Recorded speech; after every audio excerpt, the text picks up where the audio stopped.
माका गावलो आमच्या घरात एक जुनो कंदील जुन्या पद्धतीचो होतो. तर म्हटलं जुनो आता म्हटलं त्याका नवीन बनवून टाकूया. म्हणा घेऊन गेलोय पहिलं त्याका वळावर. बऱ्यापैकी घाण झालेलो होतो. म्हटलं साफ करून घेऊया. म्हणा ब्रशान जरा त्याका साफ करून घेतलंय. एक दोनदा बरं त्याका पाण्यात काढलंय बुचकाळून. बरंच जुनं होतं त्यामुळे बरं तो घाण झालेलो होतो. म्हटलं मस्तपैकी त्याका साफ करून घेतलंय. आणि खळ्या झाडून ठेवले त्याका सुकत म्हटलं जरा वेळ त्याका सुकान दे. आणि तोपर्यंत आपण त्याची ग्लास म्हटलं साफ करून घेऊया. ही घातलंय रक्का आणि रकियन घेतलंय त्याका साफ करून. रकियन मस्त चकचकीत जाता म्हणून त्याका तसं साफ करून घेतलंय.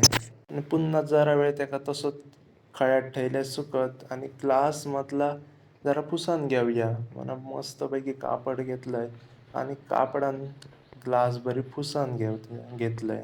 बरीच चकचकीत झालेली बघू शकता तुम्ही. मग काय म्हटलं जरा पेंटिंग करूया. पेंटिंगान जरा बरं दिसतलं.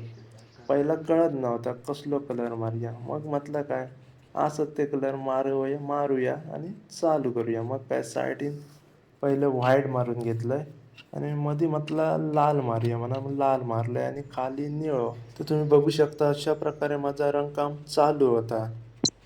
म्हटलं निळो जरा कमी दिसा होता म्हणा म्हटलं पुन्हा आणखी जरा डार्क मारूया म्हणा जरा डार्क मारून घेऊ होतंय.